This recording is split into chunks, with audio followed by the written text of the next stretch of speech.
SIR संदर्भात आरोप प्रत्यारोप होत आहे. मोठ्या प्रमाणामध्ये महाराष्ट्रात सुद्धा नावं जी आहे ती कमी झाली आहे. एकंदरीतच तुमचं म्हणणं काय आहे, की ही योग्य पद्धत आहे, की याच्यात तुम्हाला काय आक्षेप आहे? महाराष्ट्रात निवडणूक आयोगाने जे सिस्टमॅटिक काम केलं त्यामुळे पहिल्या राऊंड मध्ये 288 पैकी 240 विधानसभा क्षेत्रात बऱ्यापैकी चांगलं काम झालं. 288 पैकी 200 विधानसभा क्षेत्रात फक्त 10-12% डिलिशन आलं. स्वाभाविक आहे, 5-7% मृत्यू होते आणि 5-7% स्थलांतर होत आहे. त्याबद्दल मी निवडणूक आयोगाचं कौतुक करतो.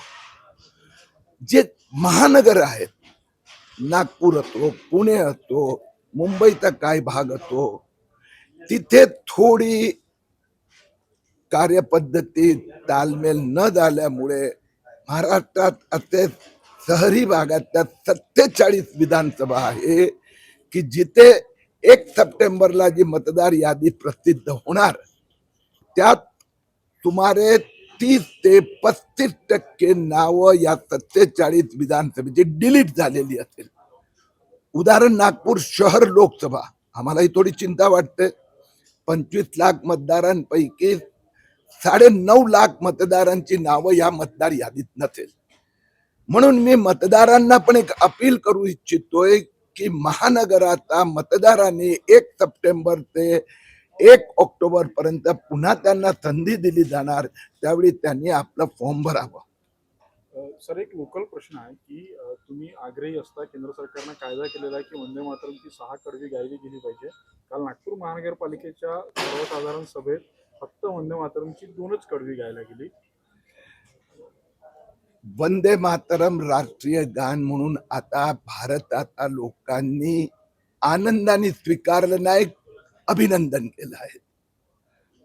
सुरुवातीच्या काळात जे काँग्रेसची अनेक वर्ष मानसिकता मुस्लिम अनुनय, यामुळे या काँग्रेसने पहिले वंदे मातरमचे 2 तुकडे केले, देशाचे 2 तुकडे केले, वंदे मातरमचे 2 तुकडे केले.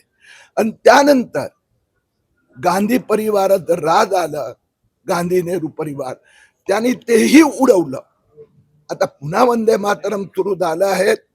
हळूहळू संपूर्ण देशात सगळीकडे पूर्ण वंदे मातरम, कुठेतरी चुकीने कमी जास्त झालं तर ते सुधारली जाणार.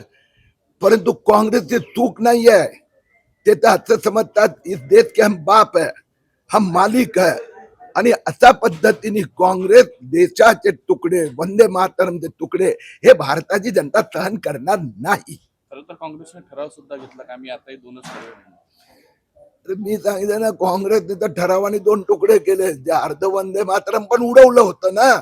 आता अर्ध तर सुरू केली, पहिलं तर ते अपमानच करत होते. हळूहळू लाईनीवर येणार, आणि नाही तर सोनिया गांधी, राहुल गांधी, प्रियंका गांधी वगैरे ते बाजूला राहणार.